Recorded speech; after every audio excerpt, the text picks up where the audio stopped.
ভাবছেন সুপার 8 নিয়ে? না, আমাদের ভালো সুযোগ আছে, বাট ভালো ক্রিকেট খেলতে হবে। অবশ্যই আমরা জেতার জন্য খেলবো।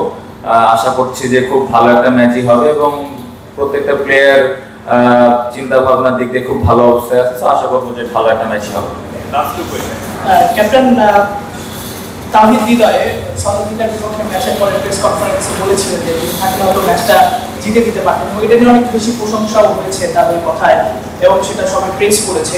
তো তাহিদ হৃদয় আসলে দলে মোটিভেটর হিসেবে কাজ করে কিনা, এবং আজকেও দেখছিলাম যে আপনি তাহিদ হৃদয়, তাসকিন এবং সাকিবের সঙ্গে কথা বলছিলেন, মানে তার দলে আসলে সেটা একটা মোটিভেট করে কিনা তার কথা কিংবা তার পারফরমেন্স? খুব ইম্পর্টেন্ট। আমার মনে হয় যে কথাটা বলেছে অবশ্যই সে রিয়ালাইজ করেছে যে তার খেলাটা হয়তো শেষ করে আসা উচিত ছিল, কারণ ভালো ব্যাটিং করছিল। ওই উইকেটে সেট ব্যাটসম্যানের রোলটা ইম্পর্টেন্ট থাকে।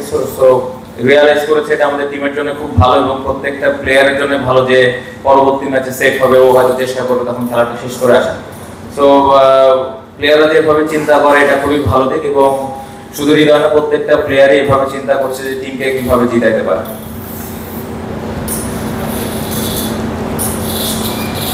ক্যাপ্টেন, এই মাঠটাতে বাংলাদেশের অনেক ভালো স্মৃতি আছে। তো সাকিব ভাই, মাহমুদুল্লাহ ভাই, তাদের কাছ থেকে এই মাঠে কি কোনো গল্প শুনেছেন আসার পরে?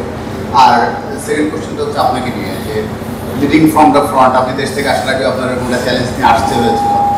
নিজের পারফরমেন্স আপনার কাছে আপনি কি ফিল করছেন একটা বড় পাওনা আসলে হয়ে গেছে এবং এটা right time to click? Sakib ভাই, রিয়াদ ভাইয়ের কাছে হ্যাঁ এই মাঠ সম্পর্কে শুনলাম যে সাকিব ভাইয়ের মনে হয় প্রথম ক্যাপ্টেন্সিটা এই মাঠ থেকেই শুরু হয়েছিল। আমাদের যতটুকু মনে পড়ে বলছিল যে মাসাল ভাই হয়তো ইনজুর্ড হয়ে গেছিল মনে হয়। সো হ্যাঁ হয়েছে। রিয়াদ ভাই মনে হয় 5 উইকেট আছে টেস্টে। সো হ্যাঁ আলাপ হয়েছে এই মাঠ সম্পর্কে। আমার পারফরমেন্স নিয়ে যেটা বলেন, অবশ্যই ব্যাটিংটা ভালো হয়নি বা রান করতে হবে ব্যাটসম্যান হিসেবে, বাড়তি কোনো চাপ আমি ফিল করছি না। যদি স্টার্ট পাই অবশ্যই টিমের জন্য ভালো কিছু করার চেষ্টা করব। ক্যাপ্টেন দেখে জিনিসটা এমন না যে প্রতিদিনই ভালো খেলতে হবে, এরকমও ফিল করছি না। বাট আমার রেসপন্সিবিলিটি আছে যে আমি অ্যাজ এ ব্যাটসম্যান হিসেবে কতটুকু কন্ট্রিবিউট করতে পারি। সো এটা নিয়ে হার্ড ওয়ার্ক করছি এবং আমি আশা করছি যে সামনে ভালো কিছু হবে।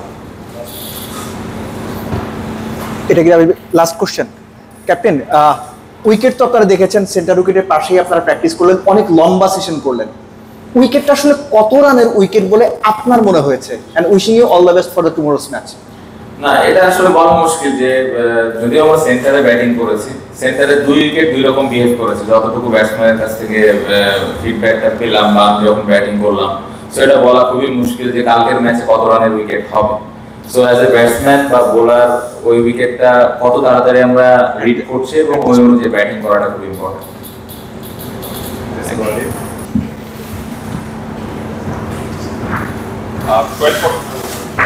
Guys, 12:45 we'll have the Netherlands press conference.